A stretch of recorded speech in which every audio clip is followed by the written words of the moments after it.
Hello, hello, hello, my people out there. God's chosen ones, earth angels, starseeds, empaths, highly sensitive people. We are deeply empathetic, caring, compassionate people and spiritual beings as well. And because we have to protect our lives and our souls, our mental health, our lives overall. And lately, as I've been talking about this man who is married and he was popping up again around. And there's also this other issue that makes me want to address this. And so this is coming to me today, that as you are leaving, you want to leave a narcissistic person behind. You want to set your healthy boundaries. You want to speak your honest truth and not get attacked. You want to be respected and heard and listened to. You want to be safe.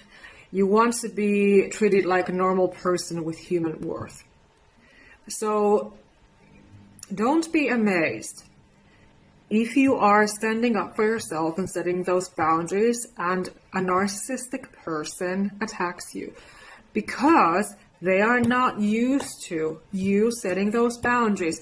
They are not used to you being in your authentic power. They are not used to you standing up for yourself if you have not been doing so before. Because again, the conscious brain, the conscious mind acts in this way that it's always assuming things. Like if something is true to the conscious mind, it easily assumes the same thing. That, okay, this is always happening. So that alone can explain this pattern. But of course, then there's the spiritual warfare.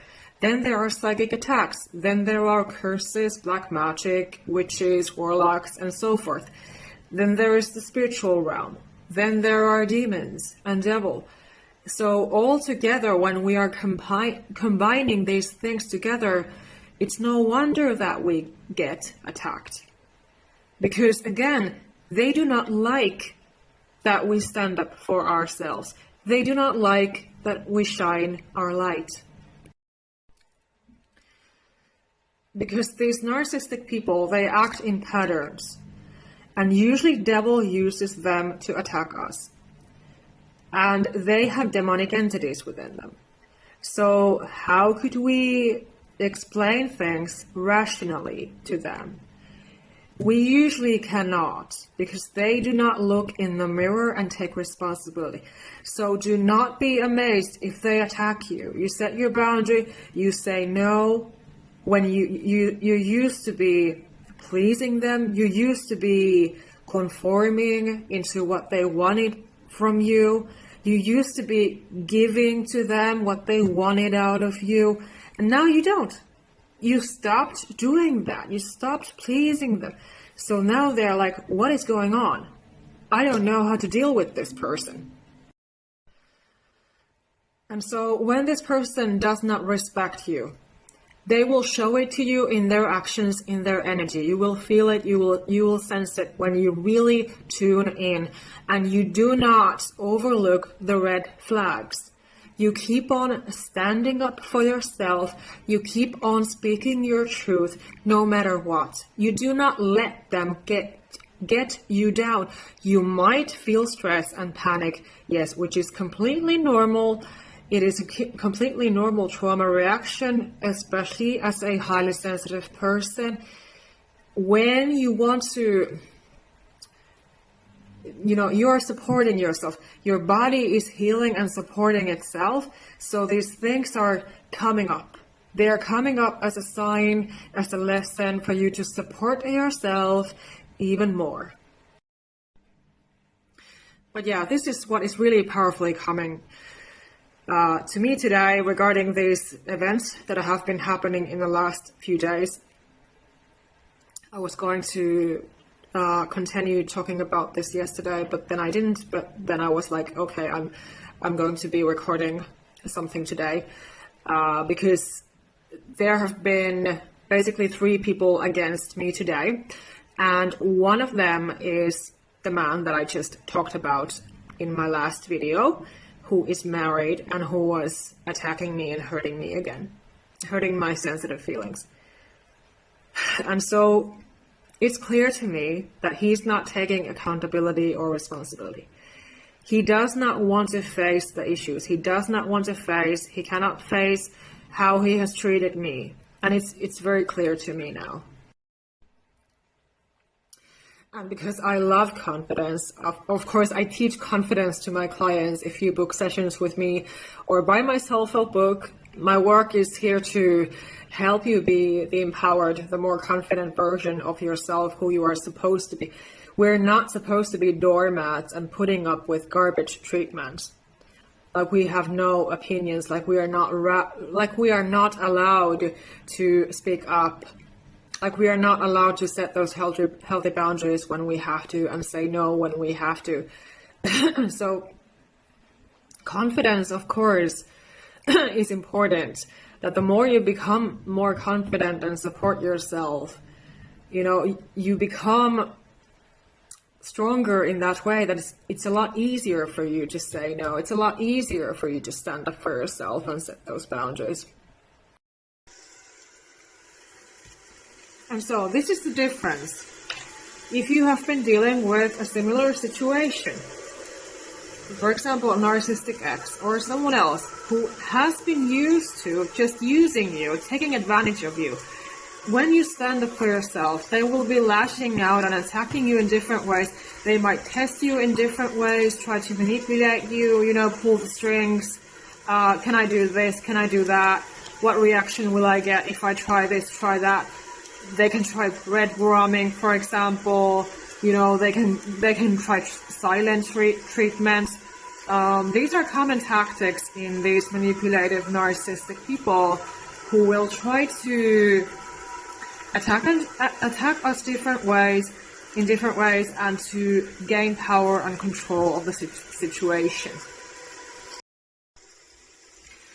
Because this happened to me. I called this person out again, and I had to wake up to the realization that he never was what I thought that he was. The mask really fell off today when he emailed me after I called him out on his manipulative tactics, his fake apology.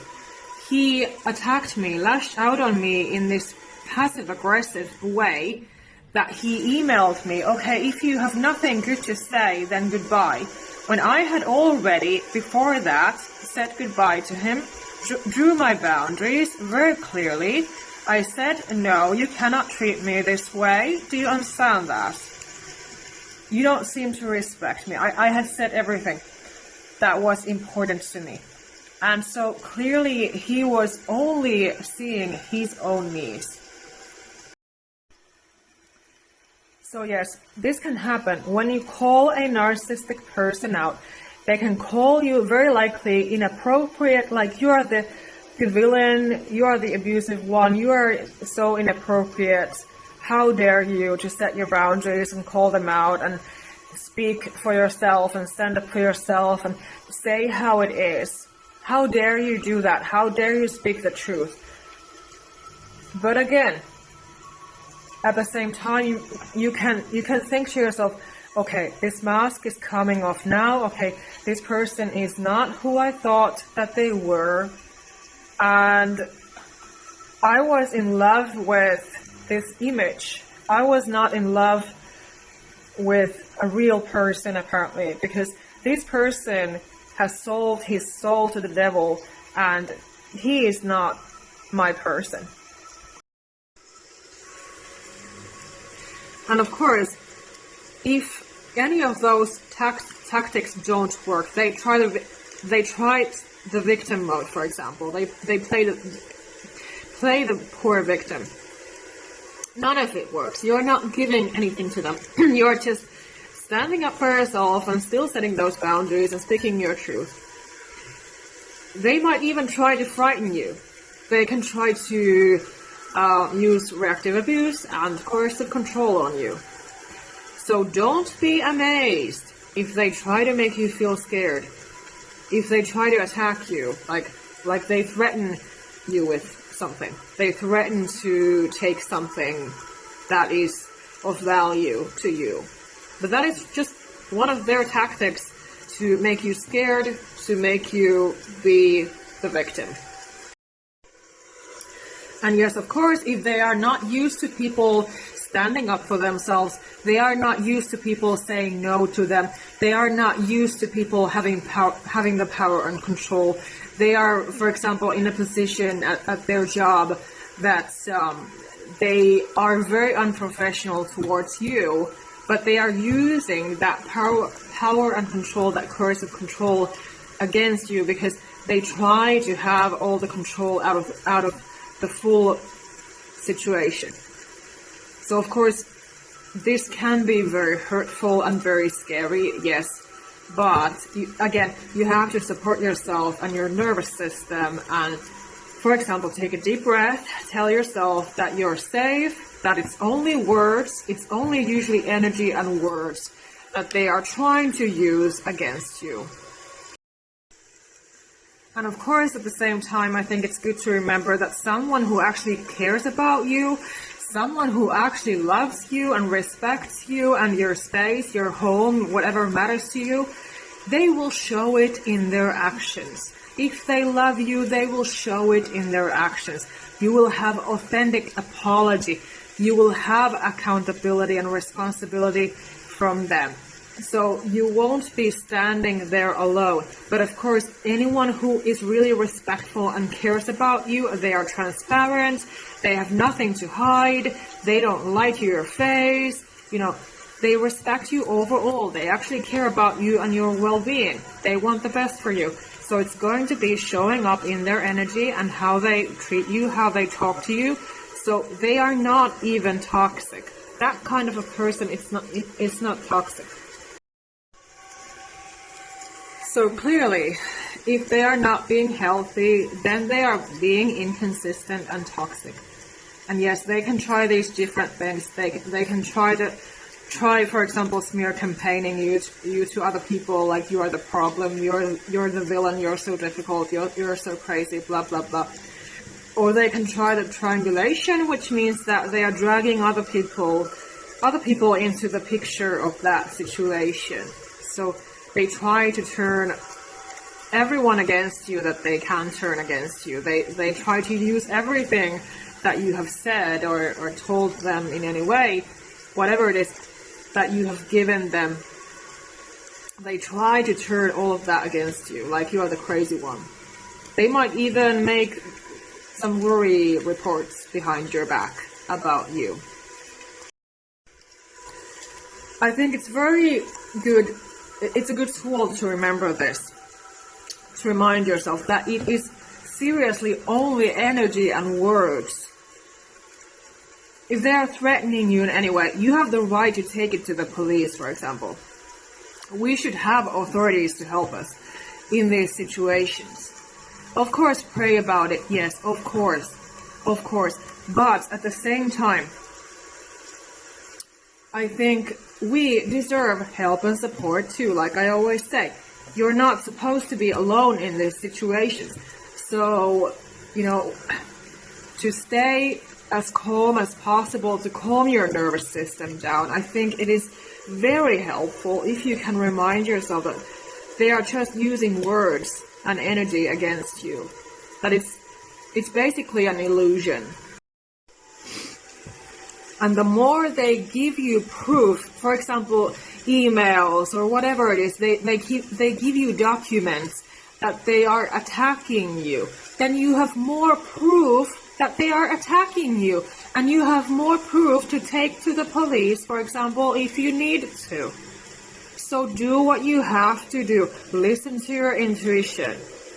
But to protect your health, your mental health, your physical health, so that you are not always living in panic mode and stress and fear and insecurity and anxiety and all those things.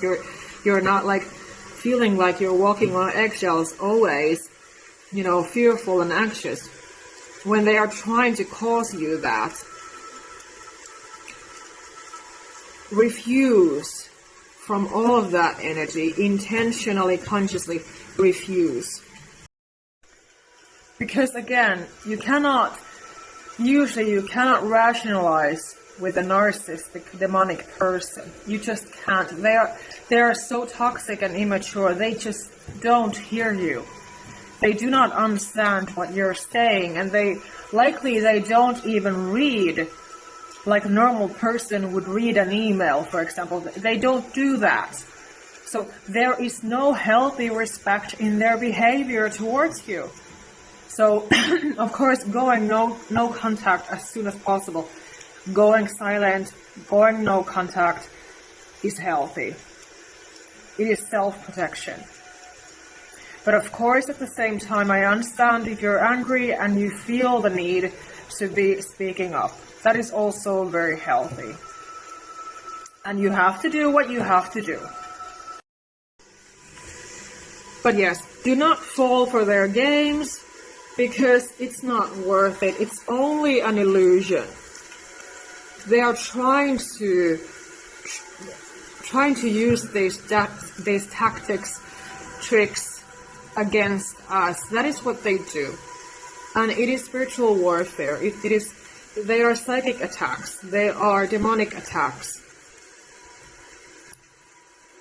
And know that you are stronger than them, because they would not be attacking you even in the first place if they did not understand that you are strong.